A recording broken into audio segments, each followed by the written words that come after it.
اٹھاؤ اور در مصطفیٰ پہ جاؤ، در مصطفیٰ پہ جاؤ اور میرے محبوب کے وصال کا وقت ہے۔ اے جبریل، اسرائیل باہر بیٹھ جائیں اور تم اندر جانا، میرے محبوب سے اجازت لینا، اگر میرے محبوب کی رضا ہو تو روح قبض کرنا۔ یہ ہے آقا پاک علیہ السلام کا وصال۔ کسی اور کو یہ شرف حاصل ہے؟ کسی اور کی بارگاہ میں فرشتے آ کر اجازت لیتے ہیں روح نکالنے کی؟ تو حضرات ذی وقار، میرے آقا پاک کے غلاموں، الحمدللہ یہ ایسی محفلیں سجتی ہیں، سجتی رہیں گی۔ ہم تو میزبان ہیں، مختصر حاضری پیش کرتے ہیں تاکہ محفل جلدی مہمانوں کو ٹائم دیا جائے، آپ کی انرجی جو ہے وہ آخری مہمان تک باقی ہو۔ یہ خصوصی مہربانی کرنا۔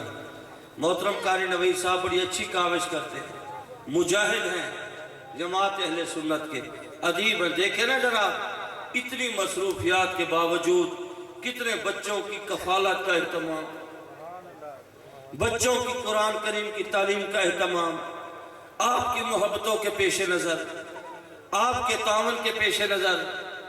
تو آپ کوشش فرمایا کریں، جب بھی کوئی صدقہ، زکوٰۃ، خیرات، عشر وغیرہ کا وقت ہے، پہلے اپنے قریبیوں کو دیکھا کریں۔